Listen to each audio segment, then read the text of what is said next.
Alhamdulillahi Rabbil Alamin wassalatu wassalamu ala Rasulillahil Karim amma ba'd. Assalamu alaikum warahmatullahi wabarakatuh.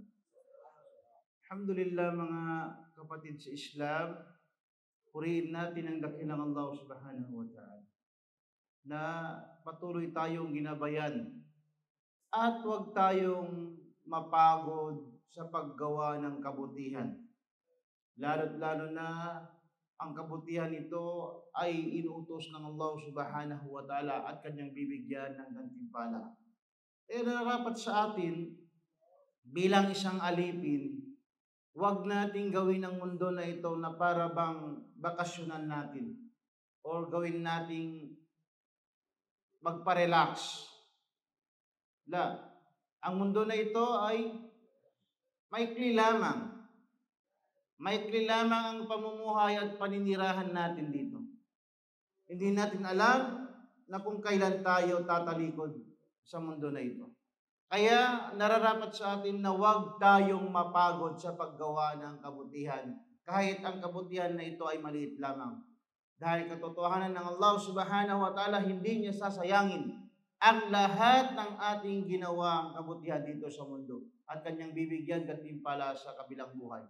Sinabi ng Allah subhanahu wa ta'ala, wasbir fa inna Allah la yudhi'u ajral muhsinin.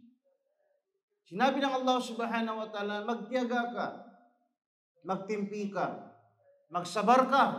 Katotohanan ang Allah subhanahu wa ta'ala, hindi niya sasayangin ang mga gawain ng mga mabubuti. At kanyang ibibigay talaga. Or yung ginawa mong ibada, ipapakita sa iyo ng Allah subhanahu wa ta'ala sa kabilang buhay at bibigyan niya ito ng gantimpala. فَمَنْ يَعْمَلْ مِثْقَالَ ذَرَّةٍ خَيْرًا يَرَهُ وَمَنْ يَعْمَلْ مِثْقَالَ ذَرَّةٍ شَرًّا يَرَهُ. Kung sino man ang gumawa ng kabutihan ni isang liit na butil na alikabok, ipapakita ng Allah subhanahu wa ta'ala sa kabilang buhay at bibigyan niya ng gantimpala. Bibigyan niya ng gantimpala. Ganon din ang kasamaan. Pag gawa ka ng kasamaan, ipapakita ng Allah subhanahu wa ta'ala kahit alikabok lamang, ganon kaliit lamang, bibigyan din ng parusa ng Allah subhanahu wa ta'ala. Kaya nga sinabi ng Propeta sallallahu alaihi wasallam, la tahkiranna minal ma'rufi shay'a. Huwag mong maliitin ang mga gawaing mga mabubuti. Huwag mong maliitin. Maliit lang yan, asun na lang yan. No. Baka sa maliit na yan ang dahilan na pinatawad ka ng Allah subhanahu wa ta'ala. Naway inshallah bigyan tayo ng Allah subhanahu wa ta'ala na lakas at tiyaga sa pag-ibada, paggawa ng kabutihan para kay Allah dito sa mundo at sa kabilang buhay ay makakamit natin ng gantimpala. Dahil ang mundo na ito, napatanong si Imam Ahmad ibn Hanbal, mata raha ya Imam? Sabi sa kanya, kailan ba tayo magpahinga?